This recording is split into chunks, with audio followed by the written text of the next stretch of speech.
So let's continue our lesson. So before this, we have 1.3 reviews on descriptive statistics. So let's continue on 1.4. So what we have in 1.4 is exploratory data analysis, or the short form is EDA. Okay, in EDA, what we will learn is we will identify outliers and also interpret a box plot. Alright, so in EDA, so for the traditional method, we will use frequency distribution to display our data, so to describe our data. So in EDA, we will use stem and leaf plot. So traditional method is histogram. So in EDA, we will use box plot. Traditional method mean in EDA we use median, and if traditional method standard deviation in EDA, we will use interquartile range. So recall back, IQR is equals to 3Q3 minus Q1 in 1.3. So in EDA, actually, we want to summarize our data graphically. Okay. So the purpose of EDA is to cover any gaps of pattern in the data. Okay, so I will skip this one. So this one is the selection of appropriate statistical technique for data summarization. So if you look at here, if your data is symmetric, the best is used to the best for metric tendency, you have to use mean. Again, the graphical summary is histogram bar chart. If your data is skewness, the best is median, and the graphical summary will be histogram and box plot. So we will learn box plot in EDA. Right, so histogram, stem and leaf plot. So these are the difference between histogram, stem and leaf plot and box plot. So these are the advantages and the disadvantages. So 1.4.1 outliers. So what is outliers? In 1.3, we have covered a little bit. We said that mean is affected by outliers. So what is outliers actually? So in layman words, outliers is a strangers, right? Orang luar. So let's look at 1.4.1 outliers. So what is outliers? Outliers is an extremely high or extremely low data values when compared with the rest of the data values. Okay, so the keyword here is extremely high or extremely low. Sangat-sangat tinggi, very high or very low data values in your data set. Okay, let's look at this illustration. Right, so you see this one. Among all these green apples, there's suddenly one great red apples here. Okay, or this one in this graph. So if you look at this graph here, all the distribution in here follow the pattern, but suddenly there's one person here. Hey, what's this doing here?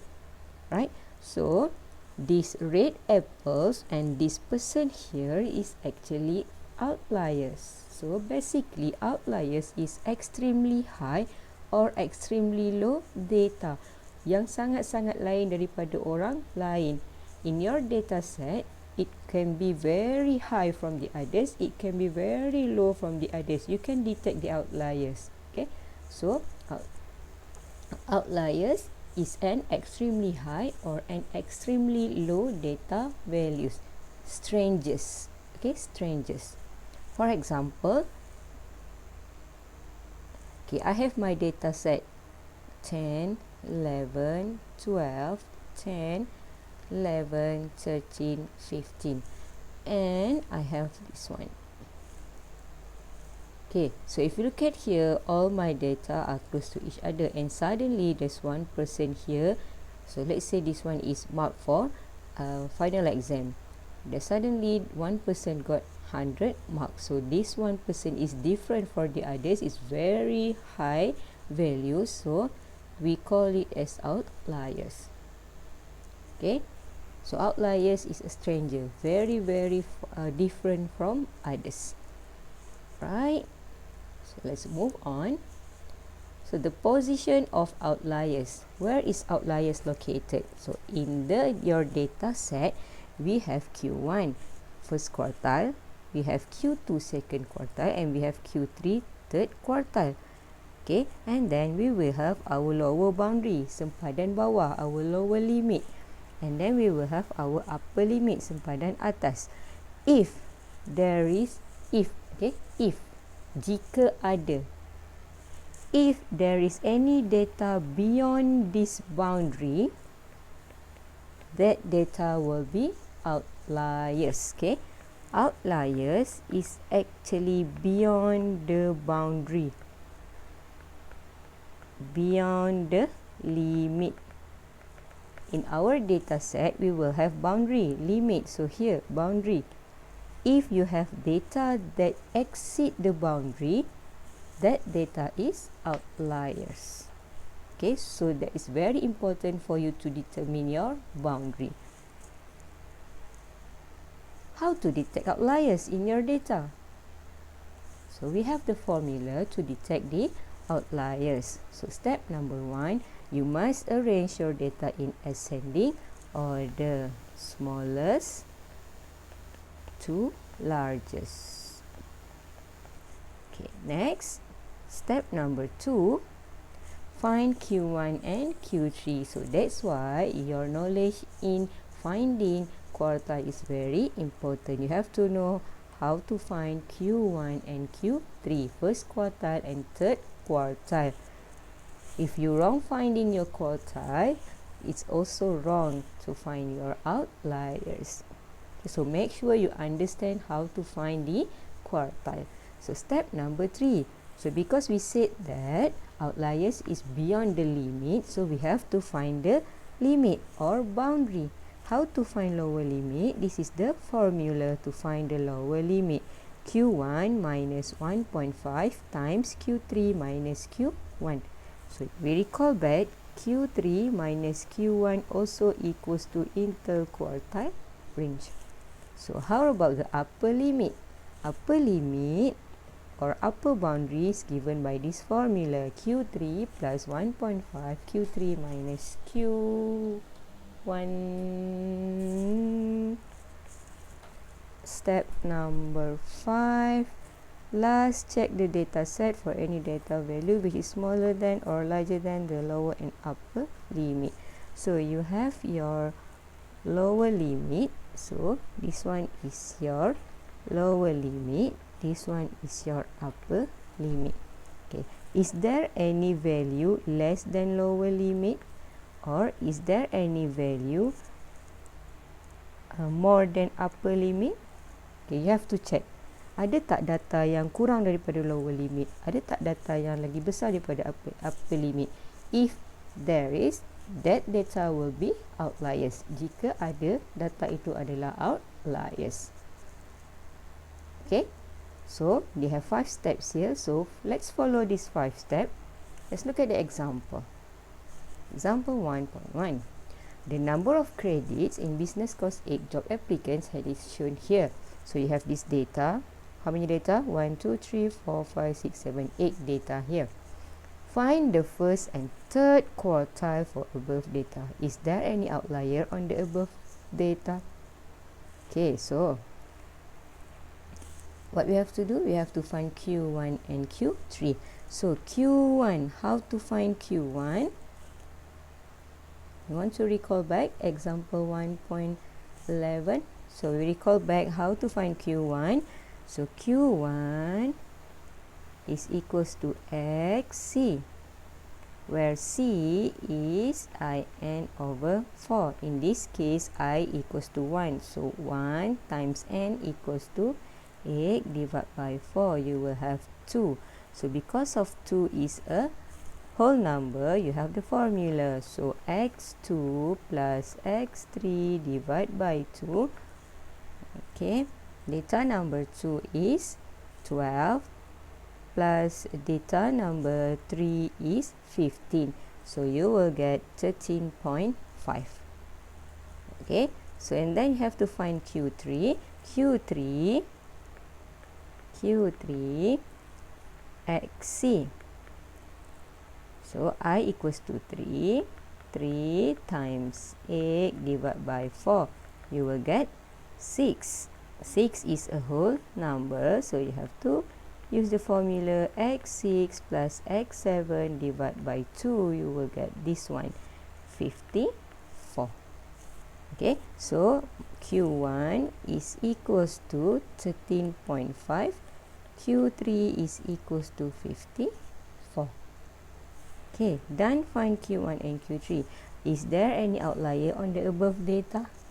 So, after you find your Q1, after you find your Q3, you have to find the lower limit and the upper limit. Okay.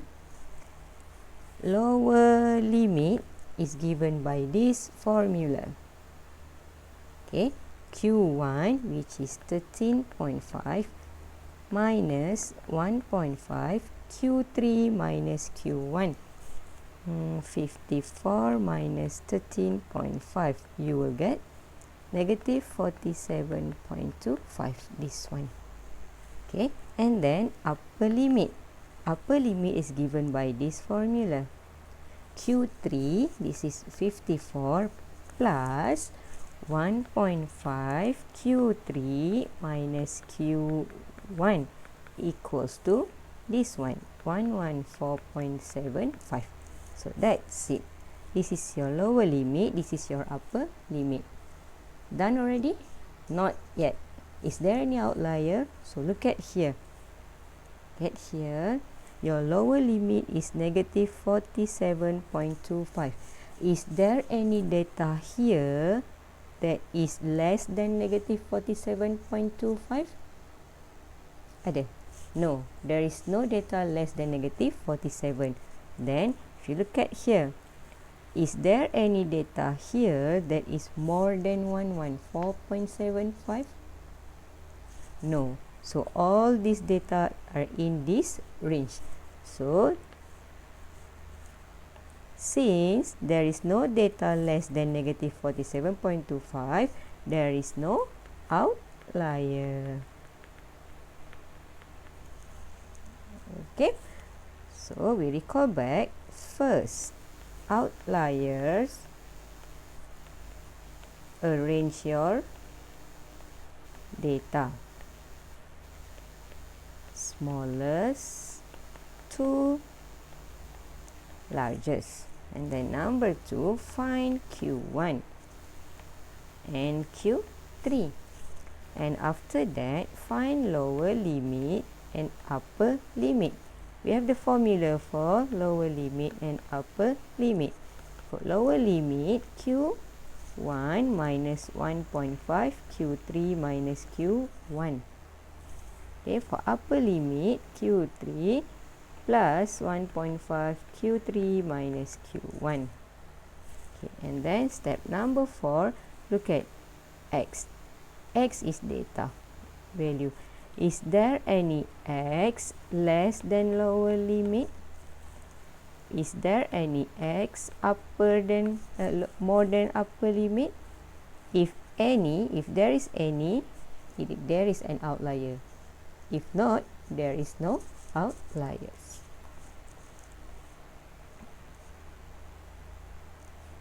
Okay. Okay, let's try the exercise. All right. Given 19, 2, 1, 4, 3, 7, 5, 4, 6. So how many data we have here? 1, 2, 3, 4, 5, 6, 7, 8, 9.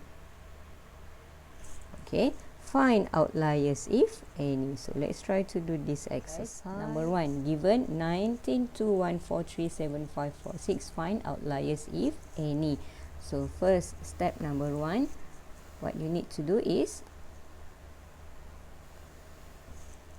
sort your data. Okay, sort your data in ascending order, smallest to largest. So sort our data 1, 2, 3. So 1, 2, 3, 4 2 times, 4, 4, 5, 6, 7, 5, 6, 7, and then 19. Okay, so step number 2, find Q1 and Q3. So find Q1. Q1 is equals to XC, where the C is 1 times how many data we have? N is equals to 9 divided by 4.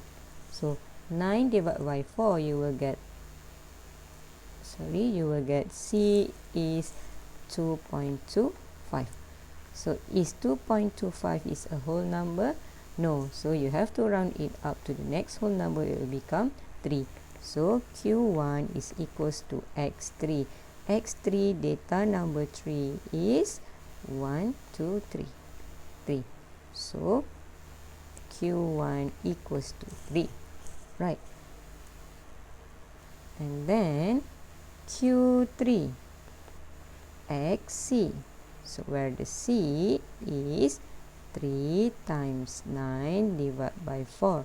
You will get 6.75. So 6.75 is not a whole number. Round it up, it will become 7. So Q3 is X7. X7 data number 7.